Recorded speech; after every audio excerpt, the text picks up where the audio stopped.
হঠাৎ করে মেয়েরা বলল আম্মু পিৎজা খাবো। তাই মেয়েদের আবদার রাখতে রাত 8টার সময় পিৎজা বানাতে বসে গেলাম।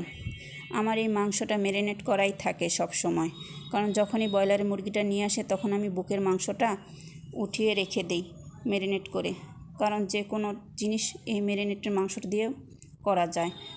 শর্মা বলেন, বার্গার বলেন, খেতে অনেক ভালো লাগে, তাই আমি ম্যারিনেট করে রেখে দিই। মাংসটা একটু হালকা ভাজা হলে আমি কাঁচামরিচ দিয়ে দিলাম। কাঁচামরিচের পরে আমি একটু পেঁয়াজ দিয়ে দিলাম। পেঁয়াজটা একটু মোটা করে কেটে নেবেন, তাহলে ভালো হয় মাংসের সাথে। আর হালকা ভাজা দিবেন পেঁয়াজটা, বেশি ভাজা রাখবেন না। বেশি ভাজা ভাজা করলে মাংসটার জুসি ভাব চলে যায়, সেজন্য আমি বেশি ভাজা ভাজা করি না। তারপরে এর মধ্যে আমি একটু টমেটোর সস দিয়ে দিলাম। তারপরে একটু গোলমরিচ ফাঁকি দিয়ে দিলাম। গোলমরিচ ফাঁকি দেওয়ার পর একটু অরিগানো দিয়ে দিলাম, দিয়ে তারপর এটা নেড়েচেড়ে নামিয়ে ফেললাম।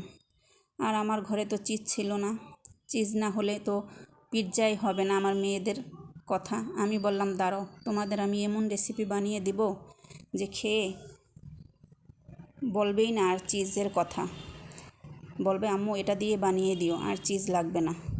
তাই আমি একটু বাটার দিয়ে আর 2 টেবিল চামচ ময়দা দিয়ে ভালো করে ভেজে নিলাম। তারপর একটু কনডেন্স মিল্ক দিলাম আর দুধ ঘন করে তারপরে আমি দিয়ে দিলাম। দুধটা একদম যখন ঘন হয়ে আসবে তখন আমি 2 চামচ চিনি দিয়ে দিলাম আর গোলমরিচ ফাঁকি দিলাম। গোলমরিচ ফাঁকি দিলে ঝাল মিষ্টি খুবই ভালো লাগে জিনিসটা। আর একটু অরিগানো দিয়ে দিলাম। অরিগানোটা দিলে ফ্লেভারটা ভালো আসে। বাটারটার ফ্লেভারও ভালো, কিন্তু অরিগানোটা দিলেও ভালো হয়। তারপরে এটা আমি ভালো করে দিয়ে নেড়ে চেড়ে যখন দেখলাম একটু ক্রিমি ভাব হয়ে আসছে তখন একটা নামিয়ে ফেললাম। তারপরে আমি এটার মধ্যে আবার পিৎজা বসাবো, সেজন্য আমি কড়াইটা ভালো করে ধুয়ে নিলাম। কড়াইটা ধোয়ার পর আমি কড়াইটার মধ্যে একটু তেল ব্রাশ করে নিলাম, কারণ তেল দিলে পিৎজাটা লাগে না নিচে, আর পিৎজাটা সফট নরম থাকে, সেজন্য ভালো করে তেল ব্রাশ করে নিলাম। আর এই ফাঁকে আমার পিৎজার ডোটা দেখেন কি ফুলেছে।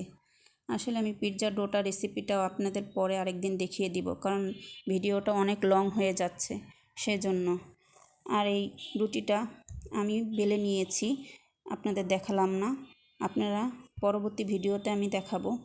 তারপরে আমি টমেটোর সস দিয়ে দিলাম। তারপরে সেই সসটা আমি যেই সসটা বানিয়েছি সেই সসটাও দিয়ে দিলাম। এই সসটা না অসাধারণ খেতে। তারপরে আমি এর উপরে একটু মাংস ছড়িয়ে দিলাম। মাংসগুলো আমি হাত দিয়ে দিলাম, আপনারা কিছু মনে করেন না, হাত দিয়ে দিতে আমার বেশি ভালো লাগে, সেজন্য আমি হাত দিয়ে দিলাম। সম্পূর্ণ মাংস ছড়িয়ে দিয়ে তারপর একটু চিলি ফ্লেক্স ছড়িয়ে দিলাম, আর একটু টমেটোর সসও দিলাম। চিলি ফ্লেক্সটা দিলে একটু ঝাল বেশি ভালো লাগে, কারণ স্পাইসি হলেই বেশি ভালো লাগে পিৎজা। এটা দিয়ে আমি তারপর একটু পেঁয়াজ কিউব দিয়ে দিলাম, কারণ আমার ঘরে টমেটোও ছিল না অত রাতে, সেজন্য পেঁয়াজও দিয়ে দিলাম আর অরিগানো দিয়ে দিলাম। পেঁয়াজটা দিয়ে লাস্টে আমি আরেক চুলায় গ্যাসের তাওয়া বসিয়ে দিলাম।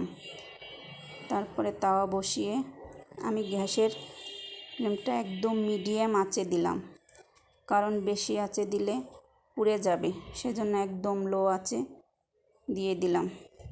তারপর এটা আমি প্রায় 10-15 মিনিট হলেই হয়ে যায়। দেখেন আমার পিৎজাটা কত সুন্দর হয়েছে, এত সফট হয়েছে যে আমি একটা খুন্তি দিয়ে উঠাতে পারছিলাম না। হ্যাঁ, আরেকটা খুন্তি নিলাম, 2টা দিয়ে তারপরে আমি পিৎজাটা উঠালাম। অনেক সফট হয়েছে আর জুসি হয়েছে, আর খেতেও দারুণ হয়েছে। তারপরে নিয়ে গেলাম সবার মাঝে। আমার হাজব্যান্ড বলে দেখো আমিই কাটি, আর মেয়েরা বসে আছে, সবাই একসাথে খাওয়ার মজাই আলাদা। যাক, রাত 12টার সময় আমরা পিৎজা পার্টি করলাম। কিছু না থাকলেও যে অনেক মজাদার হয় সেটা আমি এই পিৎজাটা খেয়ে বুঝতে পারলাম। আসলে ভালোবেসে কোনো কিছু বানালেই পরিবারের জন্য সেটা অসাধারণ হয়। আর যেই সসটা আমি বানিয়েছিলাম সেই সসটা দিয়েই পিৎজাটা খেলো।